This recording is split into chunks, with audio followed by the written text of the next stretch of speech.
Bem-vindos ao Magos do CX. Hoje quem vai contar um pouco das mágicas que fez o nosso segmento é o Fábio Bolsinhas. Ele é CEO da Home Agent. O cara é kitesurfer e pandêmico. Para quem não sabe, pandêmico é uma geração de pessoas que começaram a fazer pão na pandemia, né? Pandêmico. Bolsinhas, obrigado por aceitar o convite, cara, por estar aqui. Se puder contar um pouquinho breve quem é o Bolsinhas para a gente começar. Pô, obrigado, Matheus. Obrigado pelo convite aqui. E primeiro eu já faço o convite para você conhecer o pão da pandemia. Pão, Agora eu quero. pão Levan é muito gostoso. Bom, eu sou CEO da Home Agent, sou cofundador da empresa. A gente montou a empresa em 2011. Primeiro contact center 100% remoto do Brasil. Primeira empresa a fazer atendimento ao cliente 100% em home office. E a gente começou ela 9 anos antes da pandemia acontecer, né? O home office, na verdade, ele sempre foi um meio e não um fim para nós. Quer dizer, por que a gente escolheu esse modelo? Porque ele nos permitia resolver uma forte dor do mercado de atendimento ao cliente que está relacionado à qualificação das pessoas, né, do time. Então, normalmente, as empresas sempre sofriam com pessoal de baixo engajamento, início de carreira, baixa escolaridade. E o home office sempre nos deu acesso a um perfil de profissionais que nunca esteve disponível para o mercado tradicional de atendimento. Então, especialistas, aposentados ou donas de casa que estavam no dilema de trabalhar ou ficar próxima da família e não podiam sair de casa para trabalhar ou não podiam se deslocar muito para trabalhar. Então, e com a gente elas conquistam o equilíbrio de vida que elas valorizam muito e por isso elas são muito engajadas e têm uma relação diferente com o trabalho do que a média do mercado, né? E juntando a isso, a gente tem um modelo asset light, né, que é bem flexível em termos operacionais. Então, a gente consegue estar, no final das contas, com uma proposta de valor para os nossos clientes de mais qualidade, com economia e gerando impacto social positivo, né? O nosso modelo gera impacto, a gente mede os impactos. Quem diria que um contact center poderia ser uma empresa que gera impacto positivo, né? Normalmente é o oposto, mas a gente tem métricas muito claras, né? Como, por exemplo, 85% do nosso time estava desempregado antes de trabalhar conosco. A gente está falando de 35 anos de idade média, 70% de curso superior, 90% mulheres, né? Então, é o perfil, a persona, né, da dona de casa que estava nesse dilema que eu expliquei. E com a gente, elas trabalham de uma maneira muito engajada, né? Então, em média, quem trabalha conosco gastava 4 horas por dia de deslocamento para o emprego anterior, né? 4 horas por dia são 60 dias de vida por ano que você joga fora, né? Só no ano passado, a gente devolveu para o nosso time 30 mil dias de vida. Caralho. A gente deixou de gerar 600 mil viagens de transporte público e deixou de emitir mais de 300 toneladas de carbono, né? Isso é o efeito direto, né? Mas aí você tem alguns efeitos colaterais indiretos, positivos, até para quem não tem nada a ver com a gente, né? Então, para você ter uma ideia, a Prefeitura de São Paulo diz que a cada emprego gerado na periferia ou né, fora do centro, gera 4 outros empregos por causa da circulação local do dinheiro. Quem trabalha, 100% do nosso time é CLT, como deveria ser, né? Mas a gente não dá vale refeição, a gente dá vale alimentação. Porque se ele está em casa, ele não... Exato, elas gastam o seu salário onde elas moram, no supermercado do bairro, né? Tem uma outra métrica também interessante, que assim, esses 600 mil viagens de transporte público que a gente evita, né, economizam para a Prefeitura de São Paulo mais de 2 milhões de reais por ano só de subsídio de passagem de ônibus. Você tinha que ir lá na prefeitura pedir um desconto de ISS, então. Pois é. Justo. E tem outros efeitos. A gente faz, né, pesquisa de satisfação ou de impacto interna toda hora para medir, por exemplo, se a pessoa se sente com maior qualidade de vida, mais de 90% diz que se alimenta melhor, que está com melhor qualidade de vida, os filhos vão melhor na escola. Quando a gente trata a maioria mulher, né, tem uma questão de segurança também. Então, mais de 60% foi assaltada no caminho para o emprego anterior, mais de 60% já sofreu assédio, né? A gente sabe que isso é um problema aqui no Brasil. Então, elas estão longe de tudo isso através dessa oportunidade que elas conseguem. Muito legal. E no final dos contos, acaba sendo para o nosso cliente uma vantagem, porque ele tem uma operação de mais qualidade, mais engajada. Pelo que né, você com contou, indicadores 35 mais anos, é uma saudáveis. pessoa mais sênior, uma pessoa mais educada, porque ela tem formação, 70% tem formação superior, então é outro tipo de profissional. E o cara que não quer perder aquele emprego, quer fazer direito, não chega estressado no trabalho, porque ficou em casa, enfim, cara, tem benefício aí, a lista... Círculo virtuoso. A gente passa o podcast inteiro falando dos benefícios. Agora, tem uma magiquinha por trás aí, né? Porque você tem uma galera dessa em casa, esse volume todo, essa operação toda, imagino eu que tem alguma tecnologia, ou é mágico a tecnologia, alguma coisa aí por trás. Como é que você faz isso acontecer, né? Bom, a gente tem mais de 12 anos de experiência gerenciando o nosso próprio time remotamente. Tá bom. Né? E mais recentemente, muitas empresas, por causa da pandemia, né, obviamente foram obrigadas a adotar o home office e começaram a sentir dores, né, no sentido de, poxa, não tenho visibilidade do que meu time está fazendo, eu não consigo acompanhar. E nos procuravam falando, como que vocês fazem, né? Vocês que são referência em tudo que é relacionado a remoto, como que vocês viabilizam a sua operação remota?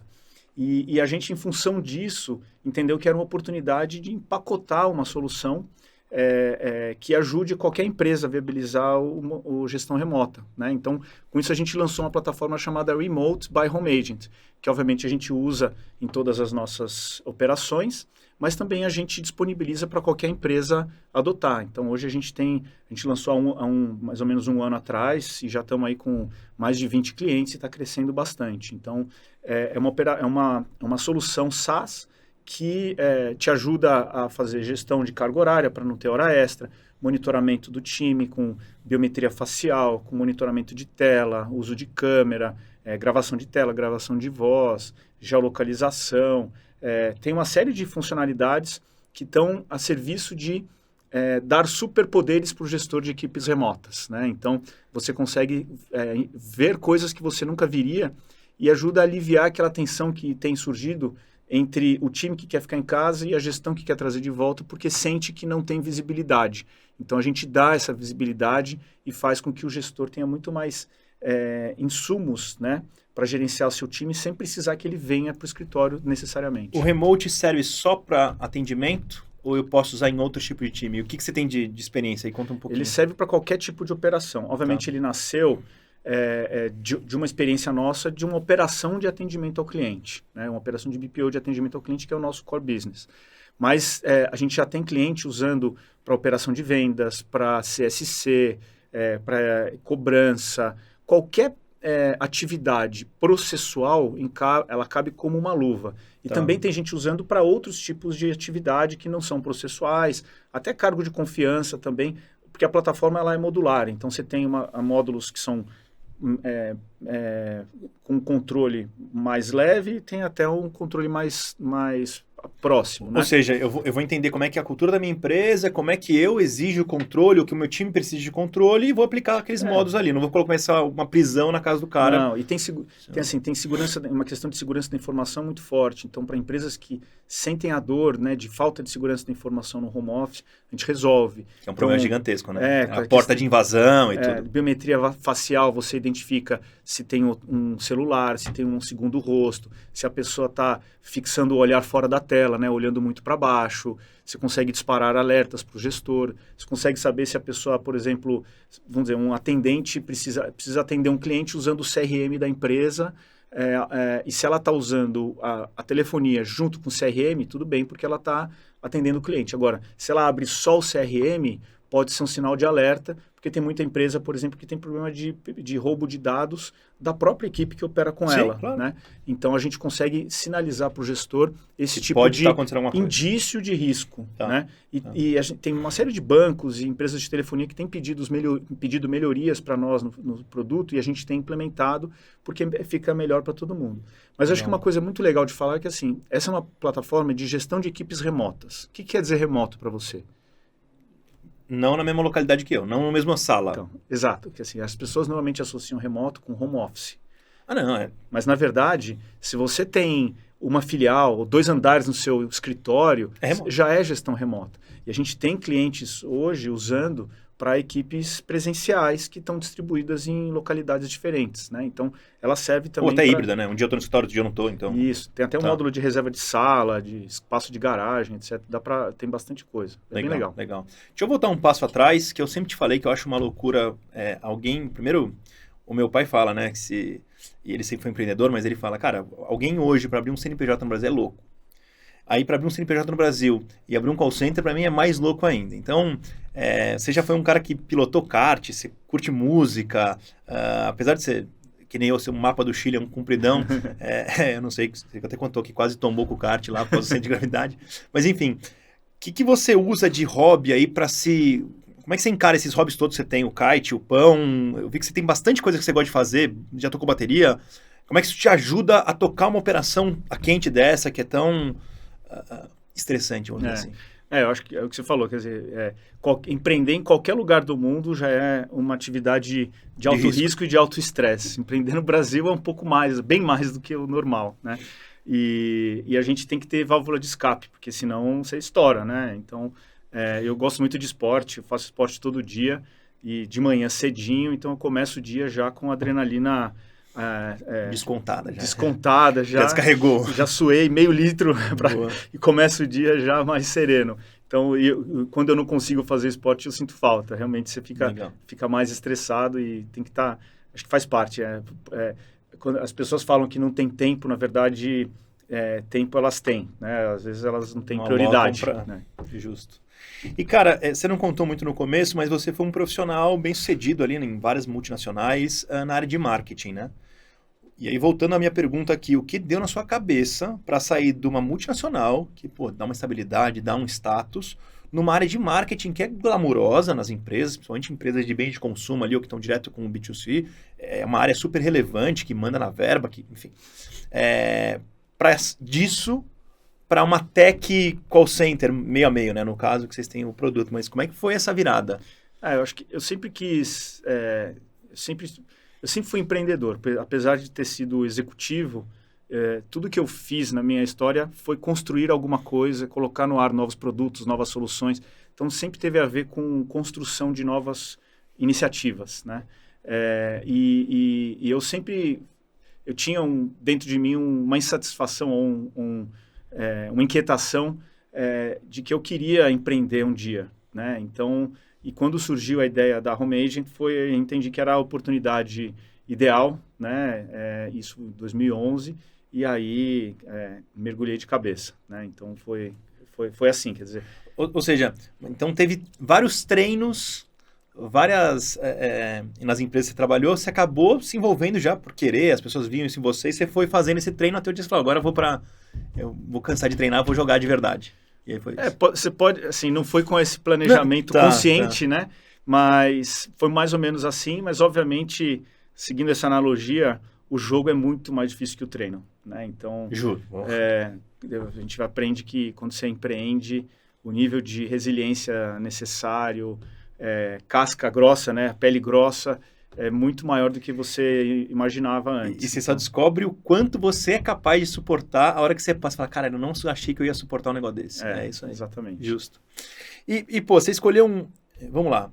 É que as pessoas hoje, depois da pandemia, é muito fácil falar em home office, né? Mas você está falando em 2011, você está falando de um segmento que tinha as gigantes, não sei, até hoje tem, mas lá naquela época, acho que mais ainda, né? As 4, 5 call centers dominantes no mercado. Quais que eram os desafios que você enfrentou naquela época para sair do zero e começar essas operações? E quais são os desafios hoje que você tem pós-pandemia, que as pessoas já encaram, já gostam, já tem toda essa questão de ser SG e ter os benefícios que você acabou de listar aqui no começo? Uhum. Como é que é os desafios em ambos os momentos? Bom, quando a gente criou a empresa em 2011, se você lembrar, o que era uma banda larga em 2011? Né? Era 1 mega. A banda larga era 1 mega. Tinha isso também, verdade. Né? E a gente, naquela época, já fazia atendimento de voz através de VoIP. Né? Então, assim, a tecnologia, ela sempre viabilizou o modelo. Quando a gente teve a ideia da empresa, a gente olhou para fora, viu que nos Estados Unidos já tinha mais de 300 mil pessoas fazendo atendimento em home office, né? Então, pô, tá validado tecnicamente. Sim. Então, pô, ir para o Brasil faz todo sentido. Mais ou menos, que lá a infraestrutura é uma que era outra. Mas então, É, beleza. por isso eu disse, tecnicamente estava validado. A gente entendeu que aqui também era possível e, né, fez acontecer. Mas é mais interessante, assim, você perguntar para mim, quais são os obstáculos que você teve? É de ordem técnica, tecnológica? Não. Tinha, obviamente, desafio, mas não. Naquela época, lei trabalhista era um problema, era visto como um problema, mas a gente sempre operou dentro dos conformes da lei trabalhista, ou seja, a gente conseguiu contornar mesmo antes da reforma trabalhista. Tá bom. Encontrar pessoas era um problema? Não era. Fácil. A gente sempre teve excesso de candidatos. Tá bom. Mas esses 3 pontos sempre foram trazidos como... Quando a gente mostrava o modelo para alguém... Os investidores apontavam esses 3 pontos. Não só os investidores, principalmente os clientes. E aí os clientes que queriam ver objeção onde não tinha. O que eu quero dizer? O maior obstáculo que a gente sempre enfrentou foi cultural. Né? E se você for ver ao longo do tempo como as objeções evoluíram, né? No começo fala assim, tecnicamente não funciona no Brasil, não dá, o Brasil não tem infraestrutura. Aí passa 2 anos para frente, esse negócio é interessante, mas o brasileiro não é compatível com home office, o brasileiro não gosta de trabalhar, você vai ter muito problema. Então o problema trabalhista também, você vai ter um maior problema trabalhista. E aí eu cheguei a ouvir gente falando assim, não, tem muito risco da pessoa se machucar em casa, tropeçando no tapete ou caindo da escada. Aí eu olhei e falei, mas espera aí, o cara que trabalha para você, ele sobe e desce do ônibus 4 vezes por dia. E a casa ele conhece, o ônibus ele não... Exatamente. Sim, e não existe caso... Assim, obviamente... Ou seja, a pessoa, a cabeça dela não permite... Ela não sabe nem explicar o porquê. Isso. É uma trava que ela tem, que nunca deu certo, e ela não sabe nem explicar. E ela começa a falar essas loucuras aí. Porque assim, o processo de atendimento ao cliente, de vendas, de terceirização, dentro de uma empresa, ele é de alta responsabilidade, né? Então, se der errado o atendimento, pode dar problema sério de marca no mercado, ou de vendas também, impacta a receita. É um processo custoso, né? Então, uma operação de atendimento ao cliente, ela tem um ticket alto. Então, para você tomar a decisão de investir num modelo como esse e apostar num modelo como esse, é quase que um passo de fé, né? Então, você tem que apostar, mas você tem que acreditar muito. Você fala o gerente da empresa que te contrata. O tomador de decisão. Então, você tem que apostar muito e tem que acreditar. E tem que ter o poder da decisão. Então, no começo, e aí como qualquer startup inovadora, qualquer modelo novo no mercado, os primeiros a adotar essa solução acabam sendo pessoas que você já conhece, ou pessoas que acreditam em você nem tanto na sua credibilidade pessoal. E aí você começa a criar cases, né? Você começa a ter exemplos para mostrar para os outros clientes, e aí você começa a ganhar atração. Isso tudo, a gente começou a gente sempre fazia o processo de vendas orgânico, né? Deixa eu te mostrar, vamos começar pequeno, com 5 posições, 10 posições, e a gente crescia organicamente, mostrando o resultado. Porque isso tudo era antes da pandemia acontecer. Né? Aí, de repente, veio a pandemia... Então, e agora? Qual que é a coisa agora? Então, a gente crescia 10 posições por mês no máximo, de repente começou a vir demanda de 60, 120, 300. Nosso RH olhou para mim e falou, Fábio, o que a gente faz? Falei, calma, né? Pensa no seguinte, a gente vinha... Antes da pandemia acontecer, a gente participou de alguns processos de aceleração na Endeavor. Tá bom. Em 3 processos diferentes. E nos 3 processos a gente estudou muito o processo de máquina de vendas, né? Em que você fatia as etapas do processo de vendas para ganhar escala. Eu falei para minha agente de RH, falei, olha, lembra da máquina de vendas que a gente falou? A gente vai criar uma máquina de entregas, né? Uma máquina de contratação. Então, a gente fatiou o processo usando muita tecnologia. Então, o nosso processo de contratação ele é muito tecnológico, porque a gente sempre teve esse desafio. Pra você ter uma ideia, antes da pandemia, a gente recebia 5 mil candidatos por mês no site. Caraca. Por mês. Né? Hoje são 20 mil.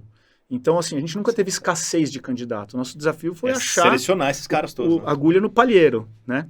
E a gente sempre pesquisou muitas tecnologias, tudo. E hoje, quando alguém é convidado para uma entrevista de emprego nossa, essa pessoa já passou por teste de raciocínio lógico, teste de escrita, de gramática, perfil O psicológico. cara se engajou para fazer tudo isso. Se engajou. Porque o que não se engaja, você fala, cara, tá fora, né? Não só se engaja, os caras que se engajaram Sim, e tiveram e bons passaram. resultados. Exato, né? exato. E com isso a gente consegue ter um índice de assertividade no processo seletivo que varia de 50% até 70%. A gente tem cases, por exemplo, na época da Black Friday, a gente tem muitos clientes de varejo, né? E isso surgiu durante a pandemia, porque teve algumas grandes cadeias de varejo que tinham, sei lá, 200 lojas, e durante a pandemia, 200 lojas em um site, em um e-commerce, né? Os 200 foram para o E e-commerce. de repente passaram a ser uma empresa puramente de e-commerce, né? Loucura. E o volume de vendas subiu, a capacidade de atendimento caiu, né? Ou caiu proporcionalmente, se manteve igual, e eles precisavam de muita ajuda. E aí acabaram nos chamando para ajudar nesse desafogamento de volumetria, mas também já começaram a trabalhar com a gente com o pico de volume de fim do ano, né? Black Friday, Natal. E a gente já fez isso por 3 anos consecutivos. Então, para você ter uma ideia, no final do ano passado, a gente implantou uma operação de Black Friday do zero, implantando 600 posições de atendimento em 30 dias com 10 recrutadores. Como? Através de um processo com muita tecnologia que faz essa filtragem, essa triagem prévia. Ou seja, se eu sou dono de um call center e falo, cara, tesão tudo que ele falou, que não tem como você olhar para isso e não curtir, eu vou fazer igual. A lógica toda do call center tradicional é tão diferente que para o cara conseguir virar o canhão, criar esses leads de pessoas interessadas, fazer esse filtro, ter tudo isso pronto, essas máquinas que você construiu, o cara vai apanhar tanto que ele talvez não... E o remote junto com isso, abarcando tudo isso, né? Então, aí, talvez alguém que esteja olhando aqui falando, porra, eu podia então pedir pro meu cara fazer o remoto. Não é tão simples. Por isso que é importante ser no core da empresa ter esse... A gente já nasceu assim, a gente não sabe fazer diferente disso, né? Quando você fala de uma empresa que está no modelo tradicional, baseado em infraestrutura, e tenta e precisa migrar para o home office, obviamente ela vai fazer. Mas eu não sei se ela vai adotar as melhores práticas em todas as etapas do processo.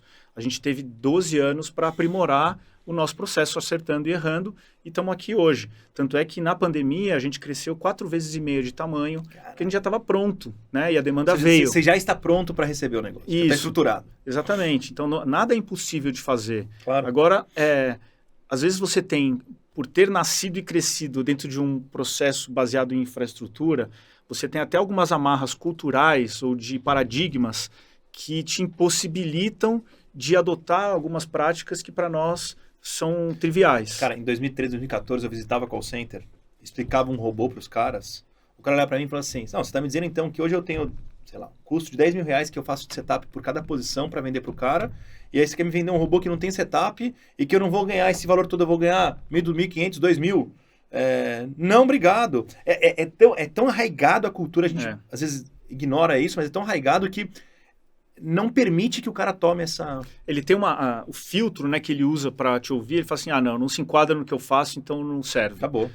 E na verdade, hoje em dia, cada vez mais você tem que se reinventar, né? A gente falou muito aqui do aspecto humano, tudo, mas o nosso processo hoje, a nossa entrega, ela é altamente tecnológica, com muita tecnologia envolvida, seja usando plataforma de gestão de equipes remotas, seja usando Speech Analytics, seja usando automação, chatbot, etc. CRM, e até para conseguir pensar em modelos de negócios diferentes, né? O tradicional dessa indústria, porque o modelo de despesas dessa indústria leva você a cobrar por PA, né? Que é o mais seguro. Não existe alinhamento de incentivo. Isso. E aí, quando você... E é muito arriscado para você, sem usar a tecnologia, falar para um cliente, não, agora eu só vou te cobrar pelo resultado do volume que você me enviar, eu fico dependendo de você, né?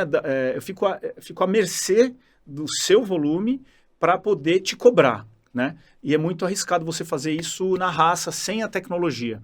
Hoje em dia, a tecnologia te permite pensar em modelos diferentes em que você, né, cobra do cliente por cliente atendido e satisfeito, cliente dele atendido e satisfeito, mas para mim como fornecedor, né, como parceiro de negócios, a tecnologia me ajuda a dar esse buffer de segurança de que o modelo não vai ter o risco de eu tomar prejuízo, né?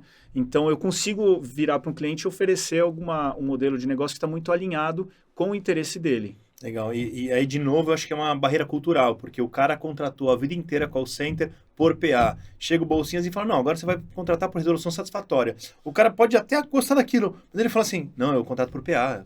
O que é isso? É uma loucura. É. Deixa eu te fazer uma outra pergunta, cara. Sempre existiu no mercado uma discussão, eu acompanhei de longe isso, tá? Mas, não, agora nós vamos terceirizar tudo.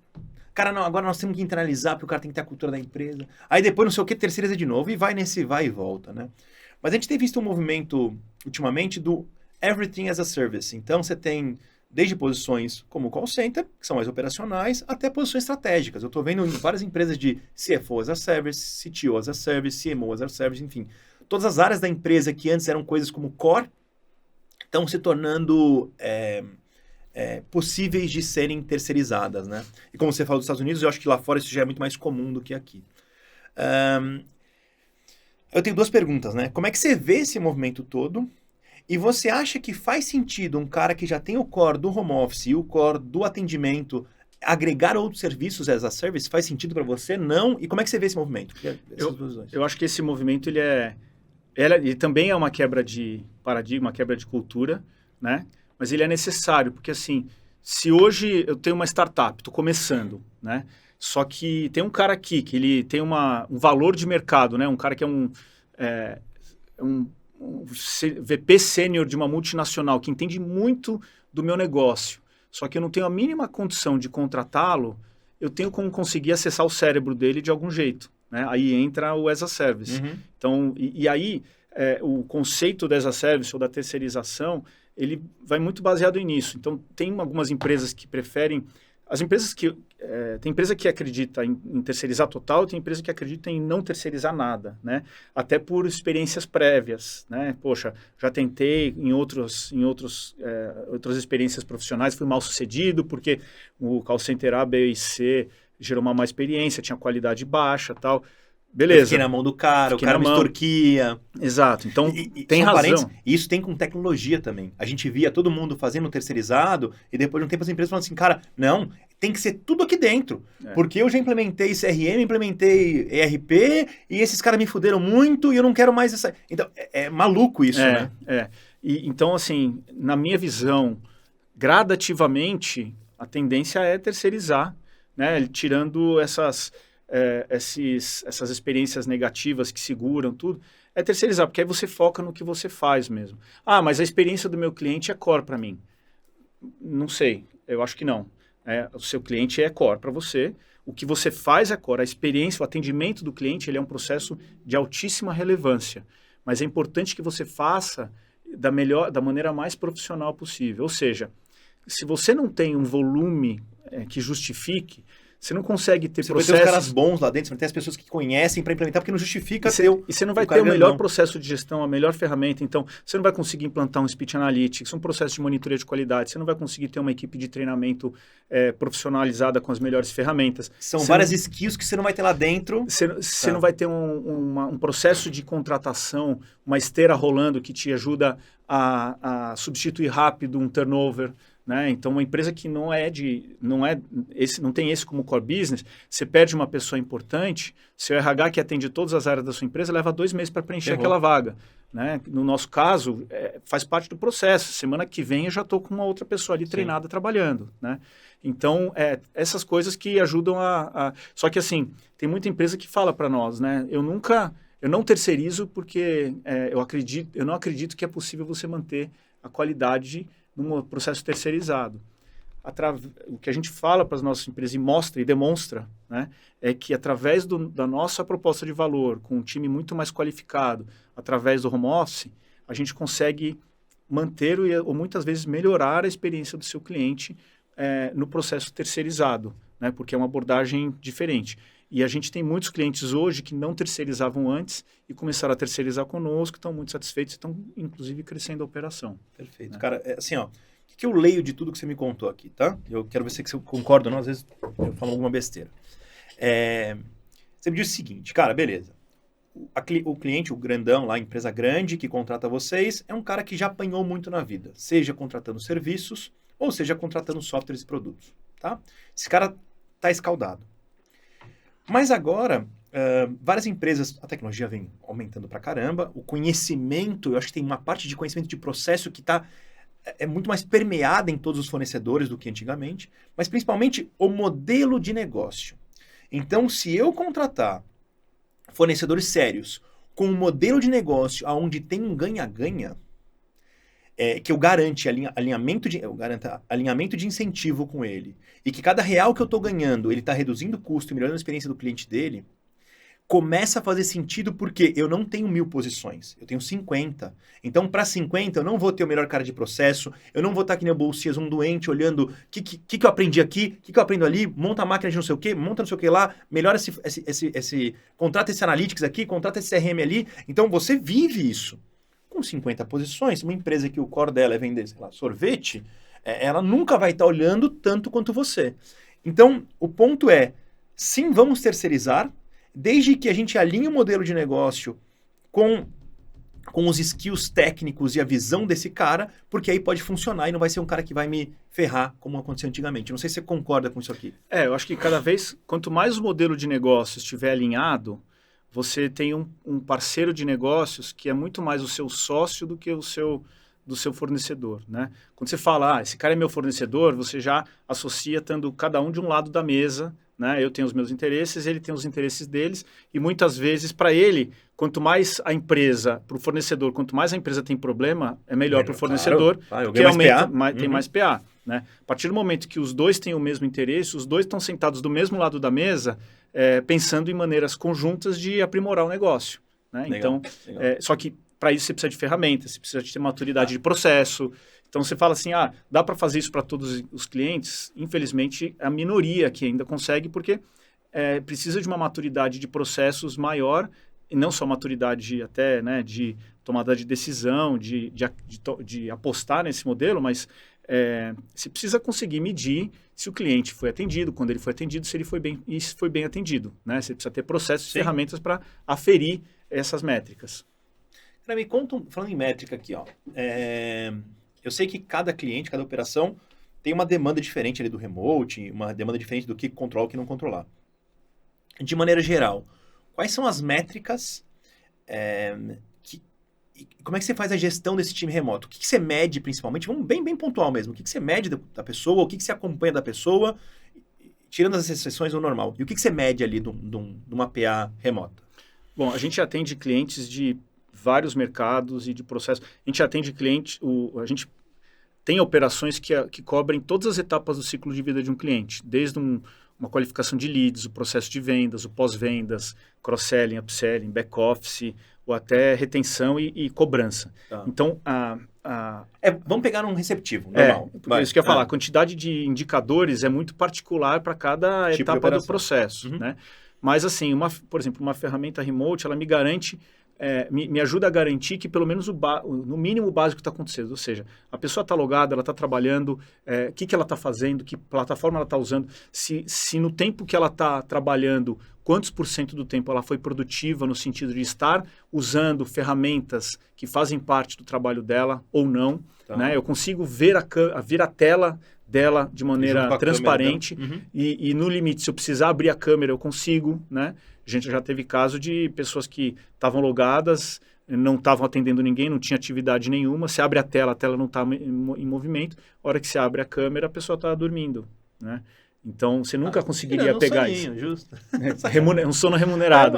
Você nunca ia conseguir pegar isso. Né? Tá. Então, obviamente, isso se aplica muito a atividades processuais. Né? Então, mas existe uma métrica, porque assim, no final, como é que eu entendo? Sempre toda operação, todo negócio tem uma métrica principal. E aí, óbvio que tem outras métricas embaixo para você garantir que aquela métrica principal vai ser atendida. Qual que é a sua North Star ali? Qual que é a sua métrica? Eu acho que aí tem a ver com produtividade, no sentido de quantos clientes você atendeu, taxa de satisfação, NPS e quantidade de clientes atendidos. Quantidade de clientes atendidos. Isso depois que você vence as métricas mais básicas, sim, né? Sim, Quanto tempo você passou logado, se você estava com atividade ou não, né? Horas logadas, etc. Mas o principal aqui em cima, na verdade, é o quanto o cara foi produtivo. Quanto que você resolveu. Quanto que você resolutividade. Resolveu. Exato. Essa é a principal métrica. Quanto que você resolveu, tá. Porque é o que interessa para o cliente. Legal. Vamos falar um pouco de Employment Experience. Existe até uma discussão que eu aprendi com o Fábio Formento, que teve aqui uns episódios atrás. Ele falou, cara, não tem como você ter um time que vai pensar na experiência do cliente, sendo que quando esse cara vem trabalhar, seja onde for, o jeito que for, ele tem uma péssima experiência aqui dentro. Como é que um cara que está se ferrando aqui dentro vai falar assim, não, aqui eu tô uma merda, mas o meu cliente eu vou pensar na jornada? Não vai. Como é que é essa relação para você, né? Pô, primeiro eu cuido bem do time, inclusive eu crio exemplos aqui dentro de casa para o cara falar assim, pô, os caras pensam assim em mim, deixa eu pensar assim no cliente também. Como é que você vê isso? Para a gente, essa questão da cultura é muito importante, muito importante. Tanto é que a gente tem um manifesto, que inclusive convido a entrar no site, está lá no site, Tá bom. Que a gente diz que felicidade vende, felicidade é disruptiva, né? Porque por mais básica que seja a felicidade, ela é disruptiva porque é escassa hoje em dia. Tá. E a gente procura, o nosso modelo procura proporcionar as melhores condições para a pessoa ser feliz no que ela faz e ganhar esse equilíbrio de vida que ela tanto buscava, né? Então, desde o primeiro contato que ela tem com a gente, antes de falar com alguém, e até o primeiro contato com o entrevistador, a gente se preocupa em tratar o colaborador ou o futuro colaborador como a gente trata os clientes dos nossos clientes, né? Então, sorriso no rosto, sorriso na voz, se preocupar que a pessoa ela seja bem acolhida, né? A gente veio descobrir depois, né? A hora que a gente começou a fazer os censos internos, veio descobrir que a gente tem uma taxa de pessoas que representam a minoria muito maior do que a média de mercado, porque essas pessoas se sentem muito acolhidas, né? E a gente, por exemplo, a gente foi reconhecido como Great Place to Work recentemente, e a última medição do eNPS, né, que é o NPS do colaborador, Tá bom. a gente teve a nota de 83. Num call center. Num call center. Trabalho operacional. Trabalho operacional. E em teoria, um cara que está em casa, então ele não, em teoria, tá? Não vive a cultura da empresa, não entende os valores, não vê o benefício de... Mas assim, então como que você faz? O cara fica largado em casa e você tem um NPS positivo. Ele não fica largado em casa, né? Ele tem muito contato com a gente tem intranet, a gente tem e-learning para ele passar por treinamentos periódicos, uma intranet que é social, ele interage com o time dele permanentemente. Então, assim, ele está totalmente errado associar home office com distanciamento, né? O distanciamento é só físico. E outra, a gente faz home office, mas a gente também tem um escritório, né? E um escritório que ele serve como base para treinamento, para reunião de equipe. Então, os gestores usam esse espaço como apoio para a operação. A operação não está, aqueles colaboradores não estão performando bem, vamos para o escritório, vamos trabalhar junto, eu vou te dar apoio, eu vou te treinar para você voltar para casa recalibrado. Legal, né? legal. E, cara, conta um pouquinho pra gente, se você quiser falar o nome do cliente ou não quiser, não tem problema nenhum. Mas ao longo desses 11 anos, 12 anos, um pouco da história de implementação. Uma ou duas histórias aí que você acha bacana de compartilhar. Puta, teve uma que foi muito diferente, ou uma que foi muito legal porque aconteceu isso e aquilo deu super certo. Pode ser sucesso, pode ser dificuldade, qualquer... Eu acho que teve uma situação que... Essa história de antes da pandemia, a gente tem um processo de vendas muito árduo, no sentido da pessoa acreditar que funciona, né? Teve uma pessoa que era uma gestora de uma seguradora, que inclusive ainda é nossa cliente, está com a gente há 4 anos, que ela queria ver a pessoa trabalhando. Então, assim, ela usou o mindset ainda de ir lá visitar a operação e falou, eu quero ir na casa de alguém, ver como que ela trabalha. E a gente fez. Eu levei pessoalmente ela. Foi você e ela na casa da Fui eu e ela em Mauá, na casa de uma colaboradora. Tá bom. E viu ela fazendo atendimento. A colaboradora, inclusive, deu um depoimento super legal para ela. Porque uma coisa que é muito bacana, que até uma satisfação como empreendedor ouvir isso. Porque, eu imagino que seja. Eu recebo, vira e mexe, assim, frequentemente, depoimentos espontâneos do nosso time. O pessoal manda um e-mail para mim e fala, Fábio, graças à sua empresa, eu consegui ver meu filho crescer. Né? Eu consegui trabalhar, que eu precisava, e ver meu filho crescer. Que senão, eu precisaria sair de casa e ficar 12 horas por dia fora de casa. Meu filho que é adolescente, por exemplo, agora, eu não ia ter noção do que ele está fazendo. Podia estar fazendo merda na rua. Né? Eu estou próxima, eu consigo fazer almoço para o meu filho, estar com ele. Então, assim, esse tipo de benefício é totalmente intangível. Ele não entra numa planilha, né, objetivamente. E o que é interessante, assim, até hoje, eu nunca vi, porque assim, nós somos, de novo, né, nós somos uma empresa de impacto, de ESG, mas eu nunca tive um cliente que me contratou por causa disso. Né? Tá. Então, assim, por mais Eventualmente, ele pode ter, interessante, vamos colocar ele numa concorrência, tudo, mas no frigir dos ovos, Aí é preço, o planilha. impacto que a gente gera não entra em nenhuma nota ali, não entra no processo decisório objetivo, entendeu? E a gente consegue, por exemplo, se eu quiser, eu tenho crédito de carbono para o meu cliente utilizar no relatório anual dele, né? Ninguém está usando, tá na mesa. Então, esse tipo de coisa ainda a gente vê que os clientes que escolhem com base em impacto, eles normalmente fazem isso muito relacionados a atividades diretamente voltadas para o seu processo produtivo. Eu sou uma fábrica, eu preciso ter fornecedores que não compram madeira só certificada, beleza. Agora, eu tenho um parceiro, né, de um processo de atendimento ao cliente que gera impacto positivo, isso eu nunca vi acontecer. Mas tem um monte de empresa SG, que se diz SG, que, puta, tive um cliente quarta-feira, cara, não tem nem copo de plástico, porque eles são SG. Tudo bem, não tô, né? Mas deveria entrar. Essa galera, e aí principalmente os maiores, os caras, e eu não tô dizendo que deveria, porque eu acho que deveria, eu tô dizendo, já que o cara tem esse discurso, ele deveria colocar isso na pauta dele para poder entrar. Concordo. Então, mesmo tendo esse movimento todo tão forte de se falando, mesmo assim, isso nunca foi um diferencial. Pelo menos na minha experiência pessoal, a gente nunca recebeu um convite para uma concorrência e nunca preencheu nenhum formulário de concorrência que tivesse esses itens e contasse ponto para positivos, entendeu? Legal. E aí, no final da história, ela visitou a moça de Maon, ela fez o depoimento todo. Fez o depoimento e, bom, são clientes nossos há 4 anos. E é engraçado, é interessante também, esse mesmo cliente, ele é uma operação de vendas de seguros, né? E eles costumam trabalhar com 3 ou 4 parceiros de contact center para vender os seguros deles. E a gente sempre foi o único especializado em home office. Outros até tinham parte da operação, eventualmente.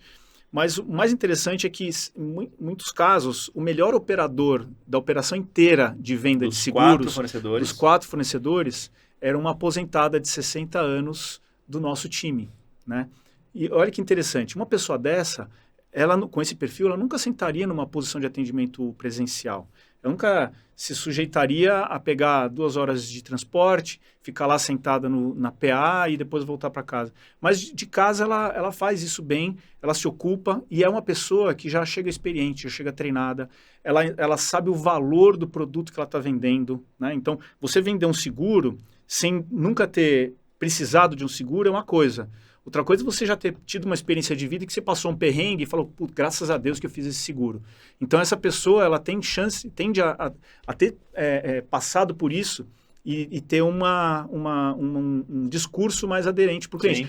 E outra, quando o cliente recebe uma ligação de alguém que tem uma senioridade maior na voz, ele já encara de outro jeito. A voz, né, muda. Lógico. Lógico. Exato. Legal. Então, e é legal porque isso mostra na prática o valor desse modelo, né? Bacana. Agora, fugindo um pouco de gente, que a gente falou bastante, bem legal, vamos pensar um pouco nas AI generativas que estão vindo aí, o ChatGPT. Me conta um pouco do que você imagina dos impactos menos óbvios, porque os mais óbvios, todo mundo sabe, cara, vai substituir, não sei o que, né? Mas do menos óbvio, como é que você vê isso impactando no dia a dia e de forma até mais imediata, não tanto para...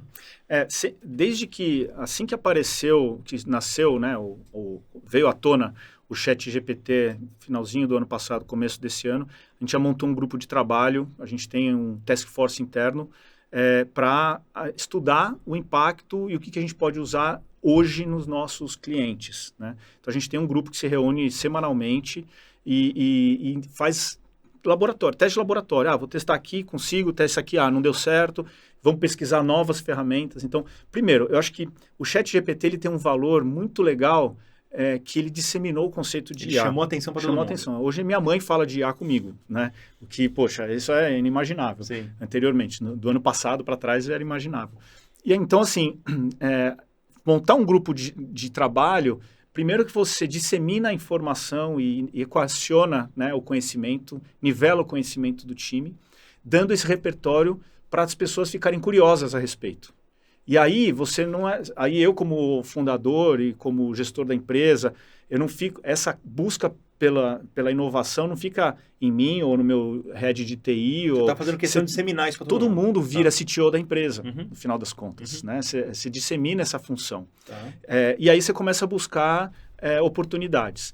Eu acho que, conceitualmente falando, o ChatGPT, ou a IA generativa, né, regenerativa, ela tem efeitos imediatos, né, seja do mais óbvio, como você falou, vamos substituir humanos, beleza. Mas também a gente pode empoderar os humanos. Né? Superpower your Você pode... Exatamente. Então, assim, dificilmente a gente vai conseguir fazer com que a tecnologia assuma 100%, resolva 100% dos problemas dos clientes. Né? Mas, naturalmente, ela vai filtrando o que é de baixa ou média complexidade e alto volume, e o que sobra para a atenção de um humano é naturalmente mais complexo. E aí esse humano tende a ser mais qualificado, né? Mais empoderado também. Tem um ponto de autonomia, né? Autonomia. E ainda assim turbinado pela tecnologia. Então, imagina que eu estou te atendendo, eu tenho aqui um dashboard, um copiloto aqui me avisando, fala isso, fala aquilo, oferece esse argumento. Se a tecnologia começa a ouvir a nossa conversa, detecta que tem um nível de estresse, já avisa o meu supervisor para ele ficar de olho, eventualmente interceder.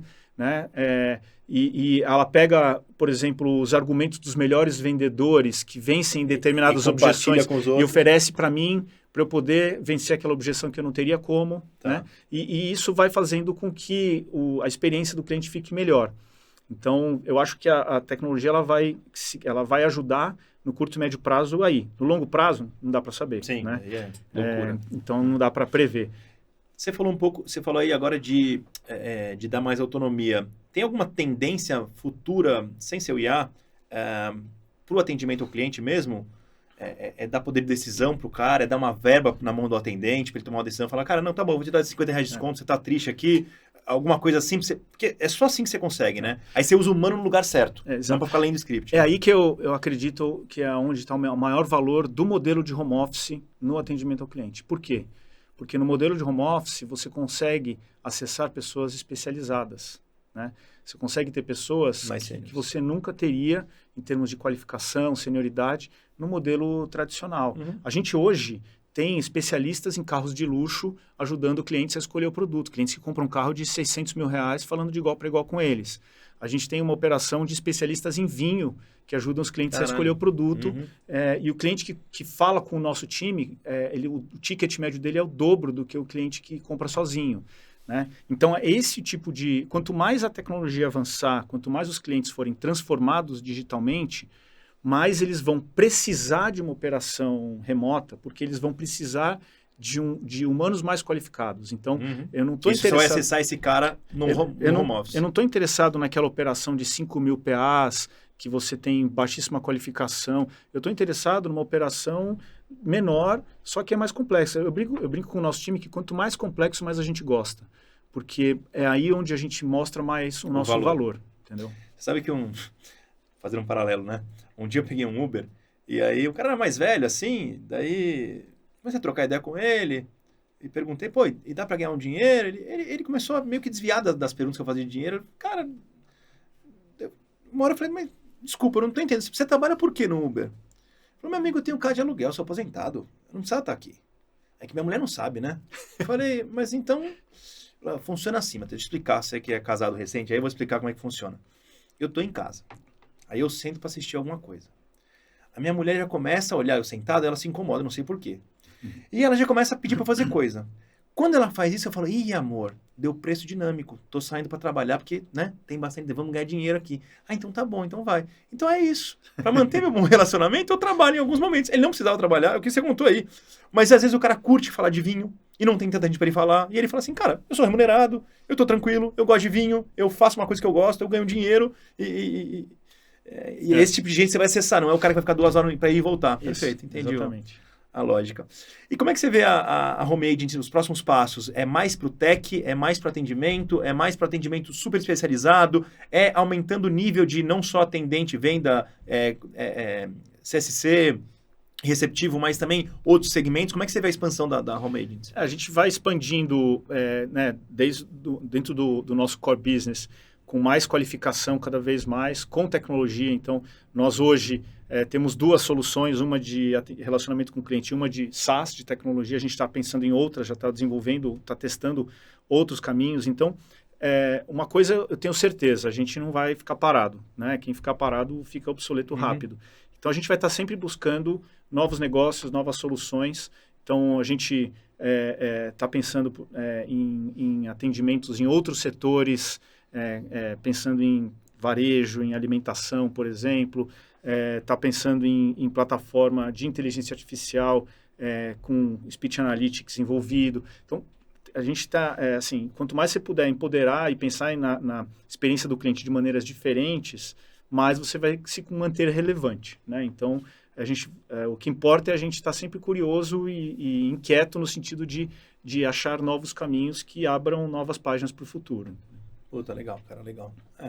É isso, né? O empreendedor, no final das contas, muita coisa ele acha que sabe, alguma coisa ele sabe, e muita coisa ele sabe que ele não sabe, mas que ele vai testando, ele vai criando um caminho ali, e ele vai descobrir essa coisa. Vai dar uns tiros errados, vai para um caminho errado e...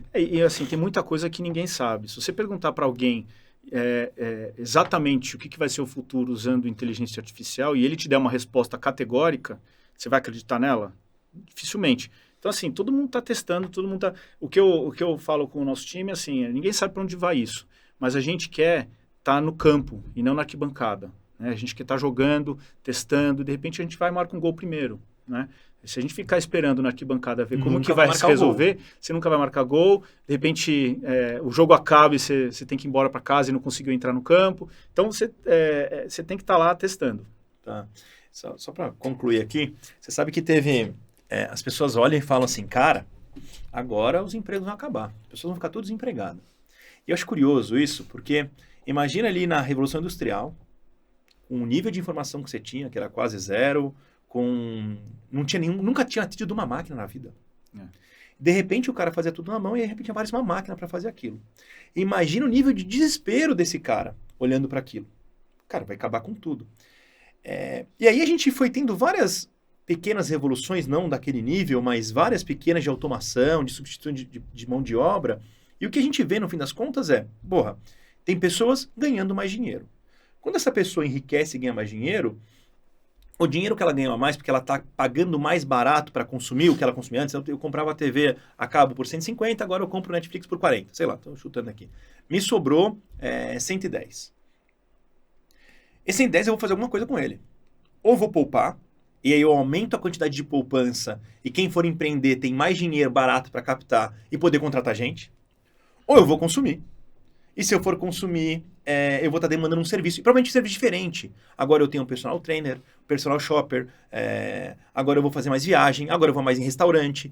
Então as pessoas esquecem que a economia, apesar de acabar um tipo de emprego, como acabou o colhedor de cana, como acabou o cara que ficava martelando alguma coisa e agora a máquina faz, que isso vai enriquecer mais a população, como ela vem enriquecendo ao longo do tempo, né? Isso vai demandar outros trabalhos.